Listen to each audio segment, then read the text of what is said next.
Hello friends, welcome to my YouTube channel. आज हम जिस टॉपिक पे बात करेंगे वो है functional versus non functional requirement. यार देखो, जब भी हमें कोई भी काम करना है ना, तो या कोई सिस्टम बनाना है या कोई एप्लीकेशन बनानी है, तो सबसे पहले हमें क्या होता है कि हमें करना क्या है, जो हम सिस्टम बनाएंगे वो क्या करेगा। ये जो क्या होता है ना, इसको बोलते हैं फंक्शनल रिक्वायरमेंट। एक बार ये व्हाट डिसाइड हो गया ना, तो उसके बाद होता है हाउ, कैसे करेगा। ये जो हाउ होता है, इसको हम नॉन फंक्शनल रिक्वायरमेंट बोलते हैं। तो बस आपने इतना सा ध्यान रखना है। अब ये जो मैंने हाउ बोला है, नॉन फंक्शनल रिक्वायरमेंट, ये बेसिकली क्वालिटी एट्रीब्यूट्स होते हैं। जो भी फंक्शनल रिक्वायरमेंट्स हमने डिफाइन की है कि भाई मुझे इस सिस्टम से ये चाहिए, ठीक है, तो उस तक उसको अचीव करने के लिए जो भी मेरे क्वालिटी एट्रीब्यूट होंगे वो नॉन फंक्शनल रिक्वायरमेंट के अंदर में आ जाएंगे। बाकी कुछ एग्जांपल जो मेरे फंक्शनल रिक्वायरमेंट के होते हैं, वो होते हैं business rule, authentication, authorisation, reporting and legal and regulatory requirements.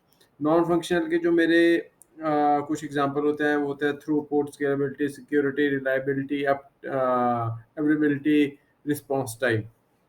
ठीक है। अब अगर मैं बात करूँ एग्जाम्पल की ना, तो लेट्स से कि अगर मुझे वेरिफिकेशन मेल सेंड करनी है जब भी मेरा कोई यूज़र रजिस्टर करेगा, तो ये तो हो गया कि करना क्या है ना? कि वेरिफिकेशन मेल सेंड करनी है, जब भी यूज़र रजिस्टर करेगा तो फंक्शन रिक्वायरमेंट के अंदर आ गया।